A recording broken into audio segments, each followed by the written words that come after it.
ನನ್ನ ಮಗನಿಗೆ ನಾನೇ ಏನಾದರೂ ಮಾಡಲೇಬೇಕು. ಇಲ್ಲ ಅಂದರೆ ನಾನು ರಿಟೈರ್ಡ್ ಆಗೋವರೆಗೂ ಈ ಥರ ಊಟ ತಂದು ಕೊಡ್ತಾನೆ, ಕಾಲ ಕಳೆದು ಬಿಡ್ತಾನೆ.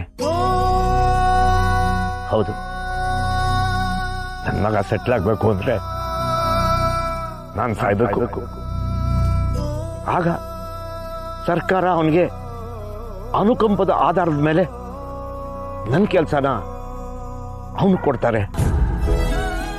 ನನ್ನ ಯೂನಿಫಾರ್ಮ್ ಹಾಕ್ಕೊಂಡು ಅವನು ರಸ್ತೆಯಲ್ಲಿ ಓಡಾಡ್ತಾ ಇದ್ರೆ ಈಗೆಲ್ಲ ಆಡ್ಕೋತಾ ಇದ್ದಾರಲ್ಲ, ಅವರೆಲ್ಲ ಅವನಿಗೆ ಸಲ್ಯೂಟ್ ಹೊಡಿತಾರೆ. ಅವನಿಗೂ ಜವಾಬ್ದಾರಿ ಅನ್ನೋದು ಬರುತ್ತೆ. ಮನೇನ ಅವನೇ ನಡೆಸ್ಕೊಂಡು ಹೋಗ್ತಾನೆ.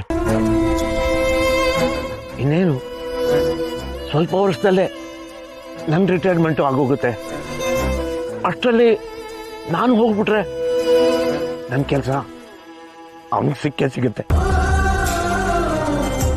ಮಕ್ಕಳಿಗೋಸ್ಕರ ತಂದೆ ತಾಯಿಗಳು ಸರ್ವಸ್ವನೇ ತ್ಯಾಗ ಮಾಡೋದ್ರಲ್ಲಿ ಯಾವ ತಪ್ಪು ಇಲ್ಲ.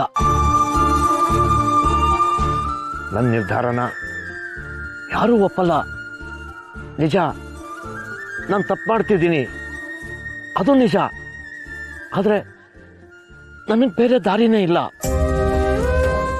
ಇರೋದಿದೊಂದೇ ದಾರಿ. ದಯವಿಟ್ಟು ಕ್ಷಮಿಸ್ಬಿಡಿ ದೇವ್ರೆ, ಕ್ಷಮಿಸ್ಬಿಡಿ.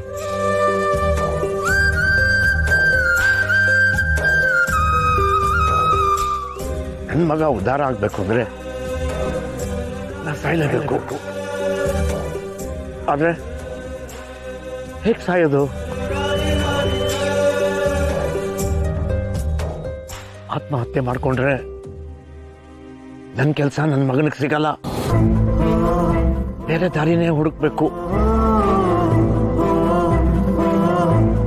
ಹೀಗೆ ಮಾಡೋದೇ ಸರಿ.